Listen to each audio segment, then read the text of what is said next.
Bonjour et bienvenue dans une nouvelle vidéo sur la cybersécurité. Donc ici, on va exploiter une faille XSS reflectée avec une échappatoire sur la sandbox AngularJS. On va s'échapper de la sandbox de AngularJS sans chaîne.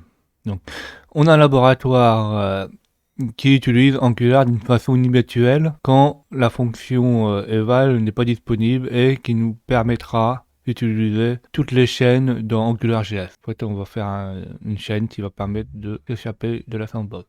Pour résoudre ce laboratoire-là, on doit exploiter une attaque cross-site scripting, c'est-à-dire qu'on va injecter une injection dans XSS, dans la requête, et il faudra s'échapper de la sandbox et du bac à sable et exécuter l'alerte. Fonction sans utiliser la fonction eval.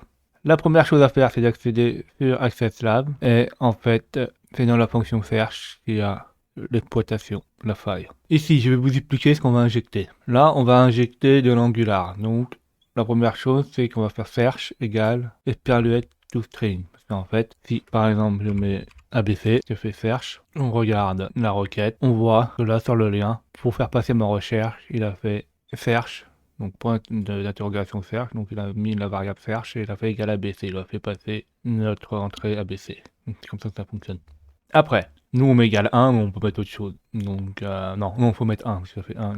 Après on fait toString constructor. Donc là on crée une chaîne, point constructor, on met le constructeur du prototype, char, donc les caractères, égale joint, un tableau vide égale joint. Et voilà. Donc en fait ceci, là, cette ligne, elle permet d'échapper à la sandbox. Et en plus, ça va écraser char. Donc en fait, char après, il va être exécuté comme du code normal. Donc une fois que ceci est fait, on fait un tableau avec ou notre injection qu'on va faire. Donc on fait order toString constructor from charcode.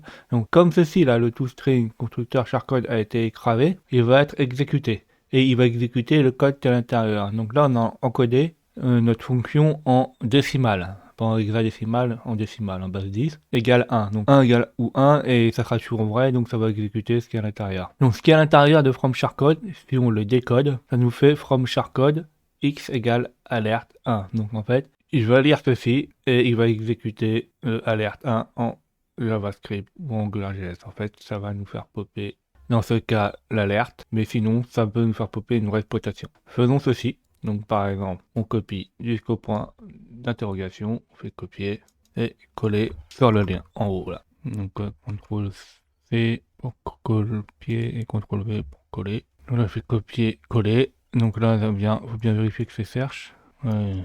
Et là, on a résolu notre laboratoire. En fait, il faut en Angular, hein, il faut filtrer tous les caractères interdits. Sinon, si on filtre pas tous les caractères interdits, on peut injecter du propre code et faire ce qu'on veut et même s'évader de la sandbox Angular. Merci d'avoir vu ces vidéos. N'hésitez pas à mettre des pouces bleus et de vous abonner.